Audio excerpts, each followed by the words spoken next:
저는 그 영상으로 다른 사람들이 하는 특성은 별로 원치 않아요. 왜 그러냐면 우리 교회 분위기에 맞게 성도들이 하는 것인데 전혀 다른데, 그런데 오늘은 우크라이나 전쟁을 위해서 기도하라고 하는 그러한 사인으로 여러분 생각하시고 기도해 주시기 바랍니다. 기도하겠습니다. 전능하시고 살아계신 아버지 하나님께 진심으로 감사를 드립니다. 오늘 우리가 말씀을 통해서 하나님이 원하시는 일이 무엇인지 생각하고 나를 통해서 하나님의 계획이 무언가를 찾게 하시고 최고의 응답을 누리는 복된 시간이 되기를 원합니다. 오늘 이 시간에 성령께서 역사하여 주시고 말씀을 마음에 담고 말씀이 성취되는 그 응답을 한 주간 누리게 하옵소서. 예수 그리스도 이름으로 기도드리옵나이다. 아멘. 자, 오늘 본문을 좀 보면은요, 이게 요한복음 9장 전체를 다 봐야 되는데 부분만 좀 봤습니다. 맹인된 사람의 그 병을 고친 것은 9장 전체를 지금 말씀하고 있습니다. 좀 다시 한번 우리가 조금 이제 살펴볼 것은, 예수님께서 길을 가시다가 날 때부터 맹인된 사람을 만난 거예요. 그 제자들이 궁금한 겁니다. 이 사람들의 생각은 뭐냐면 모든 병은 죄에서 시작된다, 그렇게 생각을 하고 있어요. 틀린 것은 아닙니다. 우리 원죄 때문에 모든 문제가 왔으니까, 죄 때문에 온 거니까요. 저주와 재앙이 죄 때문에 왔으니까. 그러니까 이제 궁금한 거예요. 이 사람이 누구 죄 때문에 맹인이 되었느냐 이거죠. 날 때부터. 그러니까 자신의 죄입니까? 아니면 부모님의 죄입니까? 묻는 거예요. 그때 예수님께서 말씀하신 겁니다. 자신의 죄도 아니고 부모의 죄도 아니고 하나님이 그를 통해서 하시는 일을 나타내고자 하심이니라, 그렇게 얘기합니다. 자, 이런 이후에 더 큰 중요한 일을 4절 5절에 얘기했습니다. 때가 아직 낮음에 나를 보내시니의 일을 우리가 하여야 하리라. 밤이 오리니 그때는 아무도 일할 수 없느니라. 지금 일할 때예요. 그래서 안식일 날 이 일을 행하시는 거예요. 바리새인들 이것 가지고 또 시비를 거는데요. 그러면서 내가 세상에 있는 동안에는 세상의 빛이로다 그랬어요. 세상에 있는 동안은 세상의 빛이에요. 뭐 그리스도는 영원한 빛이 되시지만 세상에 있는데 세상 사람들이 빛으로 오셨다는 얘기입니다. 빛으로 오셨다는 얘기는 어둠에 잡혀 있다는 얘기거든요. 그래서 이사야서 60장에 보면은 일어나 빛을 발하라. 왜요? 온 땅의 어둠과 캄캄함이 만민을 가리우고 있기 때문에. 그래서 빛이 필요한 겁니다. 요한복음 1장에 보더라도 예수님께서 말씀하셨잖아요. 태초에 말씀이 계시냐, 이 말씀이 하나님과 함께 계시냐, 이 말씀은 하나님이요. 그러면 4절에 그 안에 생명이 있었으니 이 생명은 누구예요? 사람들의 빛이라. 그래서 우리 보고 뭐라 했습니까? 너희는 세상의 빛이니. 빛이라는 얘기입니다. 그의 빛을 가졌기 때문에 빛이라고 한 거지, 사실은 우리가 빛은 아니잖아요. 반사체라고 얘기를 하더라고요, 어떤 분들은. 근데 내 안에 그리스도의 빛이 있으니까 그 빛을 선전하는 자로, 베드로전서 2장 9절에 그의 기이한 빛에 들어가게 하시니에 아름다운 덕을 선전하기 위하여. 오늘 여러분들이 말씀을 통해서 분명한 그 해답을 얻는 그러한 시간이 되기를 원합니다. 그래서 맹인을 고친 이 사건 때문에 큰 소동이 일어납니다. 그래서 지나가다 사람이 보니까 저 사람 구걸하던 사람 아니야? 어떻게 저 도로 다니지? 이렇게 얘기를 하는 거예요. 그러니까 어떤 사람, 아니야, 비슷한 사람이야. 왜요? 인간의 생각으로는 도저히 불가능한 일이거든요. 이 일을 예수님께서 행하신 겁니다. 도저히 불가능하니까. 그래서 본인이 내가 그 사람 맞아. 그러니까 사람들이 이 맹인을 데리고 바리새인한테 찾아갑니다. 바리새인이 보니까 희한하거든요. 어떻게 그렇게 해서 맹인이 고침을 받았는지. 그런데 언제 그랬느냐면 안식일 날 그랬습니다. 그래서 13절에 보니까 그들이 전에 맹인이었던 사람을 데리고 바리새인들에게 갔더라. 예수께서 진흙을 이겨 눈을 뜨게 하신 날은 안식일이라 그랬어요. 안식일 날 그걸 행했기 때문에 바리새인들이 인정하지 않는 거예요. 그런데 예수님께서는 지금 나치기 때문에 일을 하신다고 되어 있거든요. 안식일이고 뭐가 상관없어요. 그거 일을 하러 온 거예요. 안식일 날이라 하더라도 구덩이에 빠진 소 안 건져 주겠느냐. 예수님께서 말씀하셨거든요. 안식일 날 일하는 건 마땅하다.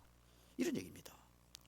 그런데 보세요. 15절에 그러므로 바리새인들도 그가 어떻게 보게 되었는지를 물으니 이르되 그 사람이 진흙을 내 눈에 바르매 내가 씻고 보나이다. 그렇게 얘기한 거예요. 그러니까 바리새인 중에 어떤 사람은 말하되 이 사람이 안식일을 지키지 아니하니 하나님께로부터 온 자가 아니라 이렇게 얘기를 하는 겁니다. 그러면서 어떤 사람은 말하되 죄인으로서 어떻게 이러한 표적을 행하겠느냐 하여 그들 중에 분쟁이 있은 거예요. 죄인이면 그분이 어떻게 이런 일을 행하겠느냐, 이런 분쟁이 일어납니다. 그래서 이 맹인을 데리고 이제는 어디로 가느냐? 부모님한테 데려갑니다. 부모님한테 이 사람이 당신 아들 맞느냐? 그래 맞다고 그러는 거죠. 그러면 어떻게 고쳤느냐? 그랬더니 이 부모님이 뭐라고 합니까? 저 아이가 장성했으니까 본인이 물어봐라. 어떻게 고쳤는지는. 그렇게 얘기를 하는 거예요. 왜 그렇게 했느냐? 이 부모님도 알고 있거든요. 아는데 왜 그렇게 이야기한 이유가 있습니다. 왜 그러냐? 22절입니다. 그 부모가 이렇게 말한 것은 이미 유대인들이 누구든지 예수를 그리스도로 시인하는 자는 출교하기를 결의하였으므로 그것을 무서워함이라고 그랬어요. 예수님께서 그리스도라는 것을 인정하는 거거든요. 그런데 유대인들이 강력하게 그거를 반대하는 것이 그리스도라는 겁니다.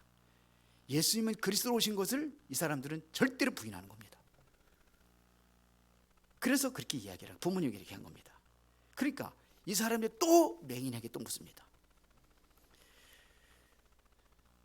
자, 24절에 이에 그들이 맹인이었던 사람을 두 번째 불러 이르되 너는 하나님께 영광을 돌리라. 우리는 이 사람이 죄인인 줄 아노라.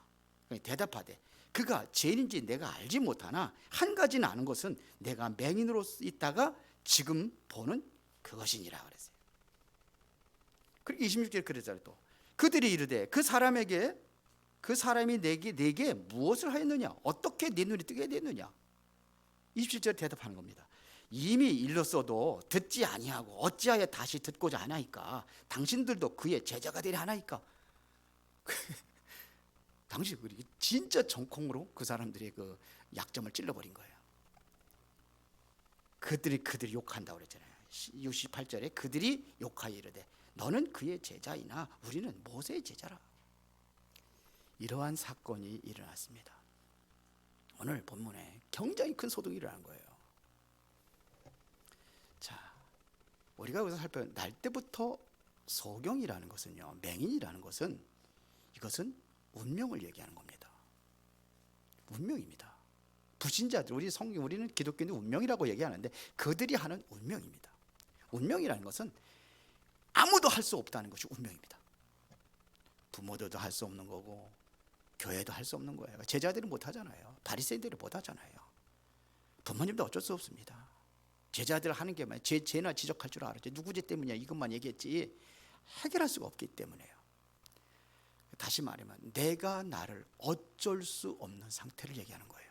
이게 운명입니다. 그래서 제가 그 처음에 무속인 전도 사역을 했잖아요. 무속인들을 가서 제가 묻는 게 뭐를 질문하냐면 인생의 문제가 뭡니까? 그걸 물어요. 인생의 문제가 뭡니까? 그러면 그 사람들이 운명이라고 합니다. 운명에서 빠져나올 수 있습니까? 못 빠져나온대요. 왜 못 빠져나오느냐? 못 빠져나오니까요. 사단을 이길 수 없으니까 당연한 거예요. 못 빠져나오는 거예요. 해결할 수 없는 겁니다. 근데 왜 당신들은 왜 사람들 찾아오면은 부적 붙여주고 구태주고 왜 그러냐? 그것도 돈이나 적게 받아요. 몇백만 원, 몇천만 원씩 받아먹고. 왜 그러냐? 그랬더니 해결하지 못하면서, 빠져나오지 못하면서 왜 그러냐? 근데 그들이 하는 소리예요. 하늘에서 내리는 비는 막을 수 없지만 피할 수 있대. 그러니까 피해 다니는 거예요. 그게 그 사람들 얘기를 하면 피해 다니는 거예요. 피할 수 있는 길을 찾아주는 거예요. 그렇게 맨날 얻어 터지는 거죠. 계속. 그래서 망하는 겁니다. 무속인 따라다니는 사람 제가 확실히 얘기합니다. 100% 망한다. 그래서 그게 뭐냐? 사단 섬기는 거예요. 우상 숭배는 뭐냐? 사단 섬기는 거예요. 빠져나갈 수 없어요. 스님들, 그 고상한 스님들도 운명이라고 합니다. 제가 다 들은 건 아니지만 어떤 분은 물어보되 운명이라고 합니다. 빠져나오냐? 못 빠져나온대요. 빠져나오지 못하니 이게 운명입니다. 이 사람은 평생 동안 그렇게 살아야 될 운명입니다. 내가 어쩔 수 없어요. 왜 그러냐? 사탄과 저주의 가운데 빠져나올 수 없기 때문에 그렇습니다. 그러니까 아무것도 할 수 없어요. 바꿀 수 없습니다. 그런데 오늘 이 운명이 바뀌어진 거예요. 이 맹인의 운명이 완전히 바뀌어진 겁니다. 그러면 어떻게 이 사람의 운명이 바뀌어졌는지 오늘 그 답을 찾으시기를 바랍니다. 그 첫 번째가, 우리는요, 고통이 있고 힘들고 어려운 문제가 있으면 반드시 찾아야 될 게 있습니다. 그게 뭐냐? 하나님의 계획이 뭐냐? 이 문제 속에 하나님의 계획이 뭐냐? 이거를 찾는 겁니다. 이 고통과 어려움 속에 누구의 죄입니까? 이것이 아니라 하나님의 계획입니다. 다시 말하면 그 문제를 통해서 하나님께서 하시고자 하는 일을 있다는 얘기입니다. 부모의 죄라면요, 만약 이 사람이 부모의 죄라고 한다면 두고두고 부모님 원망하며 살아야 돼요. 평생 동안. 평생 동안 두고두고 원망. 그렇게 살게 돼 있습니다. 조금 힘들고 어려우면 다 부모님 생각이 나고, 그 부모님 때문에 그렇게 된다니까요. 만약에 그러면 본인의 죄라면요, 얼마나 두렵고 얼마나 불안하겠습니까? 얼마나 낙심되겠습니까? 내가 이렇게 됐으니까요. 내가 잘못했다면 그 얼마나 후회하고 낙심하고 이렇게 살 거 아닙니까? 그러나 부모님의 죄가 됐던 내 죄가 됐던 그 두 가지 가지고는 절대로 이 문제를 해결할 수가 없습니다. 뭐를 봐야 돼요? 하나님이 하시고자 하는 일, 그게 바로 하나님의 계획입니다. 이거를 봐야 돼요. 성경에 보면은 이 고통 속에 있는 믿음의 사람들을 보면 전부 다 그걸 발견했어요. 하나님의 계획을 발견했어요. 예를 들어서 요셉이 가정의 문제가 심각했잖아요. 여러분들 생각하는데 뭐 형제들끼리 싸울 수가 있는 거지. 그런 싸움이 아닙니다. 이 싸움은요, 형들이 얼마나 미워했는지 죽이려고 했잖아요. 그렇잖아요. 얼마나 그 요셉이라는 이 아이가 꼴보기 싫었는지 아예 노예로 팔아버렸잖아요. 그 아이가 어린 나이에 노예로 팔려간다고 하면 그 고통 생각하면 하겠어요? 안 하죠. 형들이 그랬다니까요. 그 정도로 미워했어요. 가정에서. 요셉은 거기에서 하나님 앞에 기도했습니다. 기도했는데 하나님께서 얼마나 집중으로 기도했는지 꿈으로 나타났어요. 꿈속에 그걸 찾은 거예요. 꿈으로 하나님의 계획을 찾은 거예요. 뭐 열한 단이 요셉의 단한테 절하는 거 말고도 또 두 번 꽂잖아요. 또 하나는 해와 달과 11별이 요셉의 별에게 절하는 거 봤잖아요. 세계복음화예요. 이거를 발견한 거예요. 요셉이. 그때부터 요셉은 흔들리지 않았습니다. 결국 형들이 비어가지고 노예로 팔려갔잖아요. 형들을 원망했어요? 안 했어요.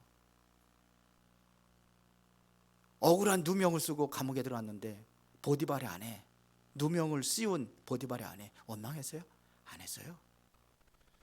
나중에 총리가 되잖아요. 그리고 하나님께서 하실 꿈과 계획은 반드시 성취되는 겁니다. 하나님이 주신 거기 때문에 하나님께서 성취하시는 겁니다. 하나님께서 오늘 말씀을 여러분들에게 주신다면 그 말씀은 반드시 성취되게 되어 있습니다. 하나님이 주신 거기 때문에 하나님 책임지는 거예요. 그래서 보세요. 형들 만나잖아요. 형들이 쌀쌀 왔다가 만나잖아요. 형들이 본인들이 잘못한 거 아니까 틀림없이 보복을 해서 우리를 죽일 것이다 이렇게 생각을 한 거예요. 총리가 됐으니까 마음대로 할 수 있잖아요. 근데 그걸 안타까워하는 거예요. 요셉은 그게 아니라는 거죠. 형들이 나를 이곳에 팔았으므로 한탄하지 마소서, 근심하지 마소서 그랬어요. 하나님께서 나를 이곳에 보내신 겁니다. 왜? 미리 알았으니까. 하나님의 계획을 알았으니까. 그게 하나님의 계획이에요. 길이에요. 요셉이 그렇지 않으면 절대로 애굽에 갈 리가 없어요. 형들이 잘해주면 요셉이 애굽으로 갈 일이 없어요. 그게 방법이라. 하나님의 방법이라. 이 고난 속에 하나님의 계획이 있다는 이게 하나님의 방법이라. 맞습니까? 코로나 때문에 오늘 보니까 2부 예배 때는 많이들 안 오셨는데 코로나 확진된 사람들이 많이 있는 것 같아요. 그래서 못 나오신 분들이 있는데 우리는 그거를 가지고 그냥 원망하고 불평하고 왜 그러냐, 나한테 옮겨진 사람 원망하고 막 그러거든요. 그러지 마시고 하나님의 계획이 뭐냐 찾는 거예요. 얼마나 좋습니까? 저는 그러더라고요. 얼마나 좋아요. 집도 안 나가고 가만히 방에서 주는 밥 다 해다 주면 먹고, 응? 조금 고통스럽지만 그렇게 심하지도 않다고 그러더라고요. 걸려본 사람들.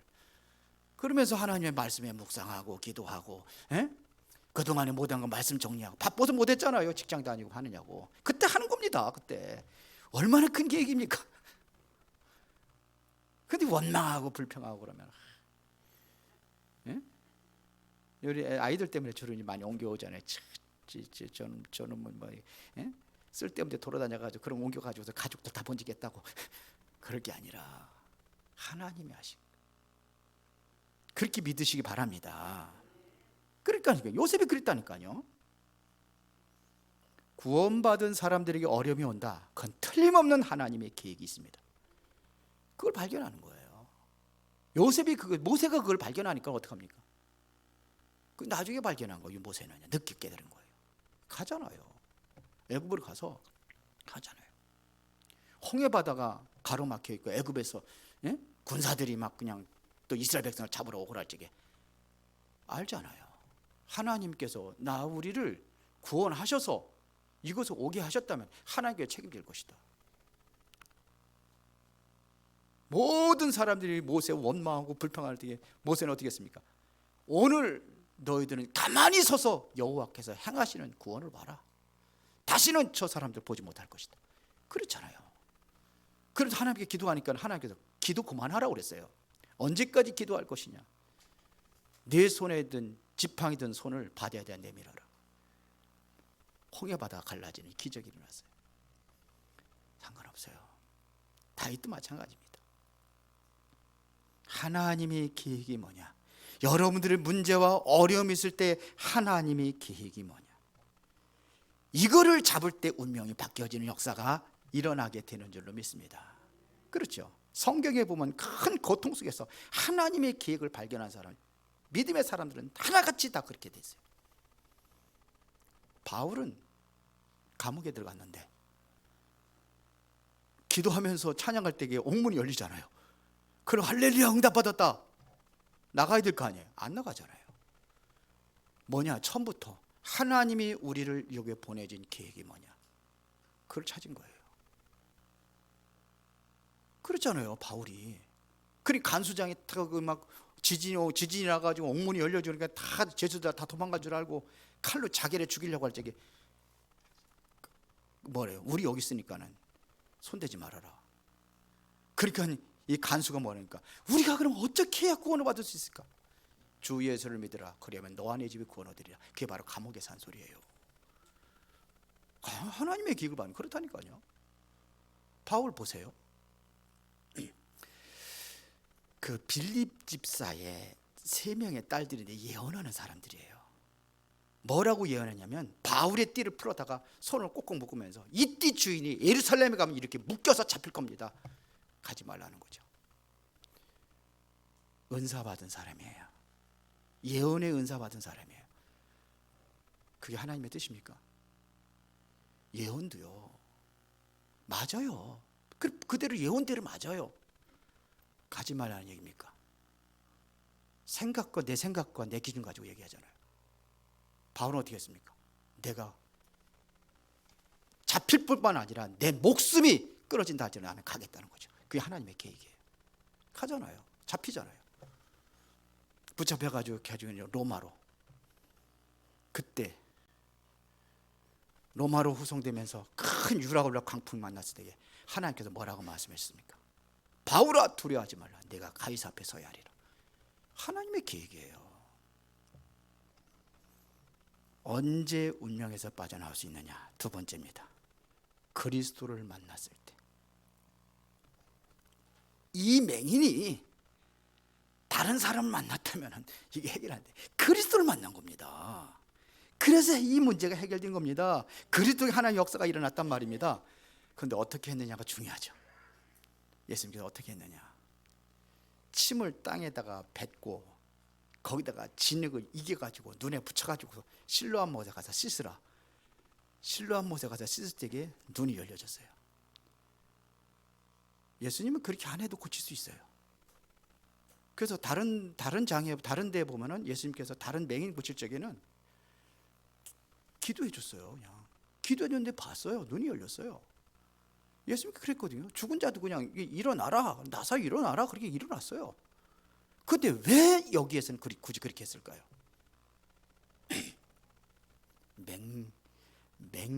맹신하지 말라는 겁니다. 제가 신앙생활할 때 주변의 사람들, 그런 사람들이 많이 있었어요. 뭐라 약 먹는 거야? 약 먹는 사람 믿음 없는 사람이야. 약 먹으면은 기도하면 나을 텐데 왜 약 먹느냐 이거죠. 말씀에 기도하면은 고쳐준다고 하지 않았냐 이거죠. 그게 맹신이에요. 과학적인 방법도 우리는 활용해야 됩니다. 그걸 얘기하는 겁니다. 과학적인 방법이에요.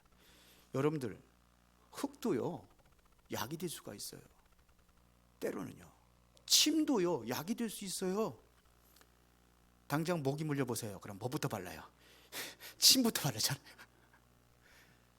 그걸 얘기하는 거예요. 무시하지 말라는 겁니다. 그것도 하나님께 주신 거예요. 그거 필요하면 활용하는 거예요. 여러분들 아프면 병원 가잖아요. 병원 안 가고 무조건 기도만 합니까? 그게 아니잖아요. 준 거는 활용하는 거예요. 맞습니까? 의사를 찾는 것도 성경적입니다. 그 바울이 누구를 데리고 가냐면 의사 누구 그랬어요? 누가 데리고 다니잖아요. 성경을 잘 봐야 돼요. 정말로 의술도 못하고 세상 것으로 과학적인 방법으로 안 된다. 그때는 하나님 앞에 매달리는 거예요. 그때 하는 거죠. 기도하면서 약 드시고 의사 찾아가고 아프면 그렇게 하세요. 그게 성경적입니다. 아멘들 안 하냐? 그럼 약 먹지 마 그럼. 병원에 가지 마 그럼. 코로나 걸렸어도 가지 마. 중요한 거 세 가지를 놓치면 안 돼요. 그게 뭐냐? 예수가 그리스도 될 때 운명이 바뀝니다. 예수가 그리스도가 될 때 운명이 바뀌는 거예요. 하나님의 말씀이 하나님 말씀이 될 때 이때가 역사가 일어나는 겁니다. 다시 말하면 복음이 복음될 때예요. 복음이 복음되지 않게 해요. 뭐냐? 내 생각, 내 기준. 이게 바로 그리스도보다 내 생각과 내 방법이 앞서는 거예요. 말씀보다도 내 생각과 내 기준이 앞서는 거예요. 그러니까 안 되는 거예요. 빠져나오지 못하는 겁니다. 그리고 그리스도가 나의 주인 될 때 이때 역사가 일어납니다. 요한복음 2장에 보니까는 예수님께서 가나의 혼인잔치에 찾아갔을 때에 포도주가 떨어져 가는 거예요. 그때 마리아가 와가지고 얘기합니다. 포도주가 떨어져 가고 있는데 어떻게 했으면 좋겠냐? 여자여, 나와 무슨 상관이 있나이까? 그러니까 마리아가 금방 뭔 소리인지 알아들은 거예요. 나는 여기 주인이 아니고 내가 여기에서 내가 관여할 일이 아니지 않느냐 이거죠. 내가 주인이 아닌데. 그래 마리아 그걸 알아들은 거예요. 그래서 종을 하인들을 불러가지고 예수님께서 뭐라고 시키든지 하라. 다시 말하면 주인이 된 거예요. 예수님이. 그때 하나님께서 역사를 일으킨 겁니다. 포도주가 떨어져 가는데 최고의 극상품 포도주를 만들어 가지고 모든 잔치에 흥을 돋구잖아요. 그렇죠. 그리스도가 주인 될 때. 그렇다고 하면 여러분들의 업과 여러분들의 하는 일에 누가 주인 돼야 돼요? 그리스도가 주인 되면 돼요. 그곳에도 그리스도가 돼야 되는 거예요. 그 여러분들의 업과 모든 현장에도 뭐가 돼야 되느냐? 말씀이 될 때 역사가 일어나는 거예요. 말씀하고 상관없는 게 아닙니다. 하나님의 말씀하고 내 사업하고 무슨 관계가 있는지, 하나님의 계획하고 무슨 관계가 있는지, 그래서 하는 겁니다. 그래야 되는 거예요. 전혀 상관없이 내 잘 먹고 잘 살기 위해서 뭐 돈 벌고 그런다면 하나님께 거기에 일할 리가 없죠. 세 번째입니다. 그러면 여러분들이 한번 질문해 보세요. 하나님은 나를 통해서 하나님의 하시는 일이 무엇이냐? 나를 통해서 하나님께서 하시고자 하는 일이 뭐냐? 내가 지금 문제가 있고 어려움이 있는데 이 문제와 어려움 속에서 하나님께서 하시고자 하는 일이 뭐냐? 이번 한 주간 여러분들 깊이 생각해 보세요. 하나님이 정말 나를 부르셨는데 나를 통해서 하시고자 하는 일이 뭐냐? 맨날 달라고만 했지. 돈 없으면 돈 달라고 그러고 건강 없으면 건강 달라고만 했지. 정말 하나님께서 원하시는 일이 뭐냐? 이거 한번 질문만 해도 하나님이 여러분들을 역사하실 겁니다. 내 업을 통해서 하나님께서 하시고자 하는 일이 뭡니까? 한번 질문해 보세요. 오늘 그러면 이 맹인을 통해서 하나님께서 하시고자 하는 일이 무엇이 있을까요? 뭐였습니까? 결국은 맹인이 눈을 뜨고 뭐 했습니까? 무슨 일 했습니까? 그리스도의 증인된 겁니다. 이 맹인을 통해서 하시고자 하는 일은 그리스도의 증인된 겁니다. 이게 바로 하나님께서 하시고자 하는 일이 맹인을 통해서 그게 나타난 거예요. 뭐가 있느냐? 예수가 그리스도라는 분명한 증거가 그를 통해서 나타난 겁니다. 그 여러분들의 업을 통해서 예수가 그리스도라는 증거가 나타나야 된다니까요. 말씀대로 했더니 말씀이 거기서 성취되는 역사가 일어났구나. 사업이 이렇게 됐구나. 이런 역사들이 일어나야 된다는 얘기입니다. 여러분 하나님의 음성으로 들으시기 바랍니다. 증인이 증인될 때. 그래서 여기 9장 28절부터 보겠습니다. 바리새인들이 이게 27절에 보면 대답하되 내가 이미 일렀어도 듣지 아니하고 어찌하여 다시 듣고자 하나이까? 당신들도 그의 제자가 되려 하나이까? 이제 맹인이 얘기하는 겁니다. 당신들도 바리새인 당신도 예수님의 제자가 되려고 합니까? 그랬더니 그들이 욕하여 이르되 너는 그의 제자이나 우리는 모세의 제자라. 하나님이 모세에게 말씀하신 줄을 우리가 알거니와 이 사람은 어디서 왔는지 알지 못하노라. 그러니까 이제 맹인이 얘기하는 겁니다. 그 사람이 대답하여 이르되 이상하다. 이 사람이 내 눈을 뜨게 했는데 당신들은 그가 어디서 왔는지 알지 못한다? 바리새인들인데 성경을 그렇게 잘 알고 정말 하나님을 그렇게 잘 믿는 당신들인데 왜 그거를 모르냐? 이런 얘기예요. 비꼬는 거지. 이상하다 그러면서 31절에 하나님이 죄인의 말을 듣지 아니하시고 경건하여 그의 뜻대로 행하는 자의 말을 들으시는 줄을 우리가 아나이다. 죄인의 말을 듣지 않는다는 거죠. 그럼 뭘 듣습니까? 그의 뜻대로 행하는 자의 말. 그걸 듣는 거 듣지 않습니까?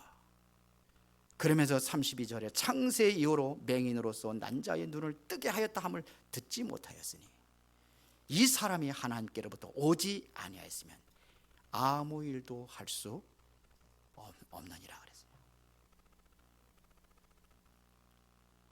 하나님으로부터 오지 않았으면 어떻게 이런 일을 행할 수 있냐 이거죠. 다시 말하면 예수님께서 그리스도라는 증거를 갖다 대는 겁니다. 그러면서 34절에 보니 그들이 대답하여 이르되 내가 온전히 죄 가운데서 나서 우리를 가르치려 하고 이에 쫓아내어 보내니라. 언제 불러가지고 들을 때는 언제고 또 쫓아내요. 이게 바리새인들이에요. 여러분들이 진정으로 하나님이 원하시는 일이 뭔지 그걸 찾으시기 바랍니다. 결론입니다. 자, 여기서 우리가 얻어야 될 교훈이 뭐냐? 여러분들 고통과 어려움이 있어도 두려워하지 마시기 바랍니다.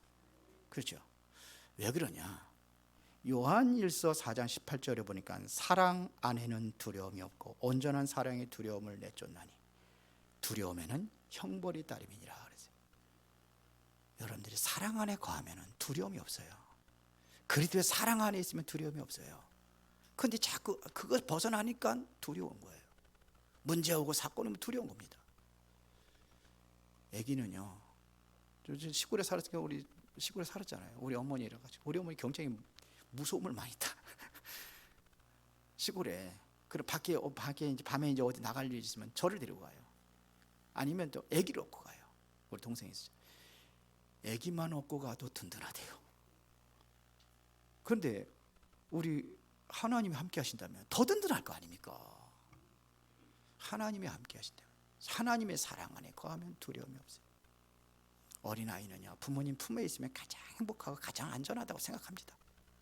뭐가 문제가 되고 두렵습니까? 하나님의 사랑 안에 있다면. 또 하나는 모든 문제 해결인 그리스도를 붙잡으라 이거예요. 요한복음 19장 30절에 보니까는 예수님께서 십자가 못 박혀 죽으시면서 다 이루었다, 다 끝내버렸어요. 여러분들의 인생의 문제 다 끝내버렸습니다.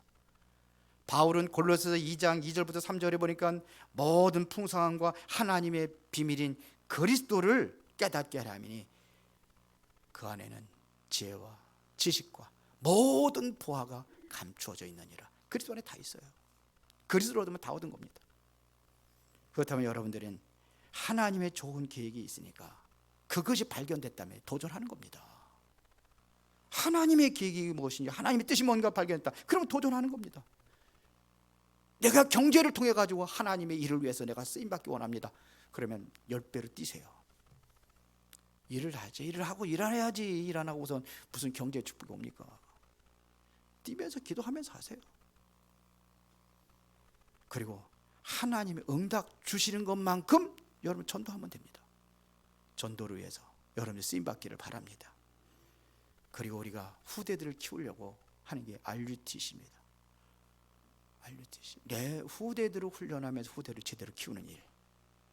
여기에 생을 걸고, 내가 정말로 후대들을 제대로 키워서 점점 교회가 지금 문을 닫고 있는 이 시대에 후대들이 없어서 그런 거거든요. 자꾸 일어나지 못하니까 미래의 전도자들로 우리 후대들을 제대로 훈련하겠다, 이런 마음 가지고 여러분들이 교사도 하시고 여러분들이 그렇게 자녀들에게 교육도 하고 그런 모범을 먼저 보이세요. 아이들은 뒷모습 보고 그러고서 배우는 거예요. 진정으로 여러분들이 이 응답을 받아 누리시기를 바랍니다. 눈 뜬 것도 중요하지만은 내가 하나님의 자녀로 여러분들 운명을 바꾼 게 더 중요한 거예요. 눈 뜨면 뭐합니까? 또 나중에 죽는데요. 그렇잖아요. 영원한 겁니다. 내가 운명을 바꿨다는 건 영원한 겁니다. 그렇죠. 바울은 평생 동안 운명이 바뀌어진 다음에 그리스도 복음을 위하여 그리스도의 증인으로 평생을 살았어요. 마지막까지. 영원한 상급이 하늘나라에, 그 영광스러운 그 축복의 은혜가 넘치기를 예수의 이름으로 축원합니다. 살아계신 아버지 하나님께 감사를 드립니다. 오늘 이 시간에 중요한 응답을 받고 그 응답을 누리는 하나님의 사람들로 하나님이 원하시는 일을 위하여 쓰임받게 하옵소서. 예수 그리스도 이름으로 기도드리옵나이다. 아멘.